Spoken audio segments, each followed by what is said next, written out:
আসসালামু আলাইকুম এভরিওয়ান, কেমন আছেন সবাই? আশা করি সবাই অনেক বেশি ভালো আছেন। আলহামদুলিল্লাহ, আমিও ভালো আছি। নিত্যদিনে যা খাই তাই শেয়ার করি, তো আমি স্পেশাল কোনো জিনিস আসলে শেয়ার করছি না, কারণ আমার আসলে তেমন একটা ভালো নেই আমি সেজন্য। আর ইনশাল্লাহ সামনে যখন থাকবো তখন কিন্তু ভালো কিছু শেয়ার করবার চেষ্টা করব।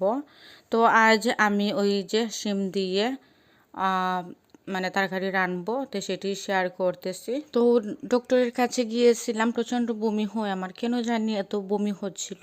তো ওনাদেরকে জিজ্ঞেস করলাম কেন এত বমি হচ্ছিল আমার, আমি ওষুধ খেলেও কিন্তু বমি হচ্ছে আমার। তো ওনারা আমাকে বললেন যে তেল তুল একটু কমিয়ে খাবো আর ঝাল একটু কমিয়ে খেতে। তো আমি তো সব কিছু মেনে চলছি, তারপরও কেন জানি এত বমি হচ্ছে আমি জানি না। আসলে দেখবেন যারা এসব মেনে চলে তাদেরই বেশি প্রবলেম হয়। আমি আসলে এইসব একটু এড়িয়ে চলি, তেল অথবা জাল একটু কমিয়ে খাওয়ার চেষ্টা করি, তারপরও কেন জানি আমার এরকম হচ্ছে। আর কি বলবো আপনাদেরকে, তো আজ আমি এমন একটি রেসিপি করব, সেটি হচ্ছে মানে আমার ব্যক্তিগত রান্না, মানে আমার যেরকম আমি খাই সব সময়, তো সেটি শেয়ার করছি আপনাদের সাথে। অনেকেই দেখবেন বিরিয়ানি খান আর কোনো প্রবলেম হয় না ওনাদের, আসলে আমি এসব খেলে আমার হজম হয় না, কারণ আমার অ্যাসিডিটি একটু প্রবলেম হয়। আমি অনেকেরই বলছি কেন, আমার হাজবেন্ড, নিজের হাজবেন্ডই বিরিয়ানি ভীষণ মানে খেতে ভালোবাসে। তো ওনাকে যখন আমি জিজ্ঞেস করি যে তুমি বিরিয়ানি খাও, তোমার অ্যাসিডিটির কোনো প্রবলেম হয় না, উনি হাসি ঠাট্টা করেন যে অ্যাসিডিটি কি, তো গ্যাস্ট্রিক বলতে ওর আর কোনো শব্দ নেই, ওনারা নাকি গ্যাস্ট্রিক বলতে কিছু জানে না, তো ওনাদের কোনো গ্যাস্ট্রিকের কোনো প্রবলেম হয় না। তো সব সমস্যা হচ্ছে আমার, বেশি বেশি মেনে চলি স্বাস্থ্য মতো, সেজন্য হয়তো আমার এই প্রবলেম হয়। আর অনেকেরই দেখেছি মেনে চলেন না, ভাজা ফুরা বেশি খেতে ভালোবাসেন। আমার নিজের হাজবেন্ডও কিন্তু ভাজা ফুরা মানে ভীষণ ভালোবাসেন, সিঙ্গারা এই সেই সব কিছু ওনারা খান, ওনাদের কোনো প্রবলেম হয় না। যার প্রবলেম হয় সব হচ্ছে আমার। তো আমার ননদ অথবা আমার হাজবেন্ড বলেন, ওনারা আমাকে একটু ফলো করেন যে আমি ভাজা ফুরা একটু মানে এড়িয়ে চলি। তো ওনারা সবসময় বলেন যে আমি নাকি ডায়েট কন্ট্রোল করি, নিজে বাঁচতে পারছি না আর ডায়েট কন্ট্রোল করব।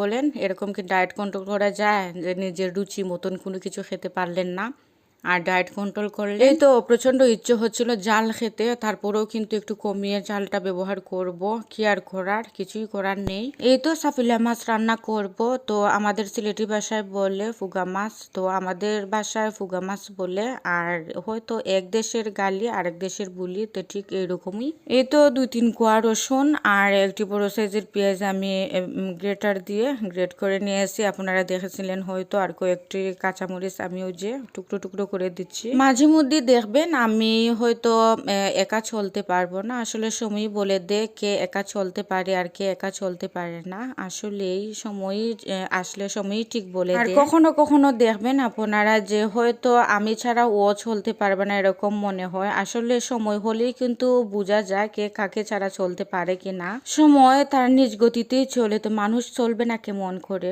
বলেন তো?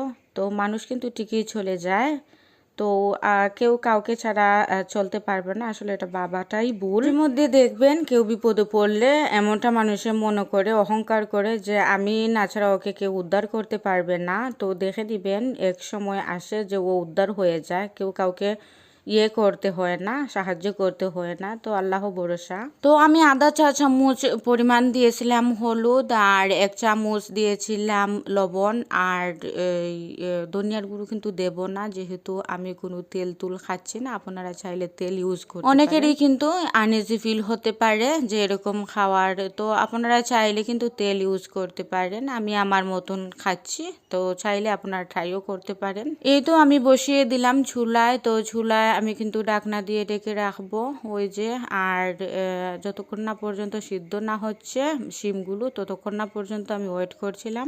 এই তো সাফিলা মাছ আমি দিয়ে দিচ্ছি, তো টাটকা সাফিলা মাছ ছিল, সকাল সকাল দেখবেন টাটকা মাছ নিয়ে উঠে, তো টাটকা মাছই নিয়ে আসা হয়েছিল, তো টাটকা মাছ দিয়ে রান্না করছিলাম। আমি যেভাবে রান্না করছি সেভাবে যদি রান্না করেন আপনারা, তো আপনারা কাঁচামরিচ আর ধনেপাতা কিন্তু মাস্ট লাগবে, তা না হলে কিন্তু এরকম খেতে একদম ভালো লাগে না। আর যারা নতুন রাঁধুনি আছেন তাদেরকে বলবো একটু বেশি করে ফলো করতে। তো ওনারা সবসময় কিন্তু সবকিছু বুঝেন না, তো হুটহাট করে কিন্তু রান্না করলে রান্নাটা নষ্ট হয়ে যায়। এই তো আমার রান্না শেষ পর্যায়ে, তো শেষ পর্যায়ে নামানোর আগে আমি 1 মিনিট আগেই কিন্তু ধনিয়া পাতা ছিটিয়ে দিয়েছি চারিদিকে। ভিডিওটি ভালো লেগে থাকলে লাইক করবেন, আর যাদের ভালো লাগেনি তারাও কিন্তু কমেন্ট করে জানাতে পারেন। আর প্লিজ প্লিজ নতুন হলে আমার চ্যানেল সাবস্ক্রাইব করে রাখবেন আর একটি লাইক দিয়ে ভিডিওটি কন্টিনিউ দেখবেন।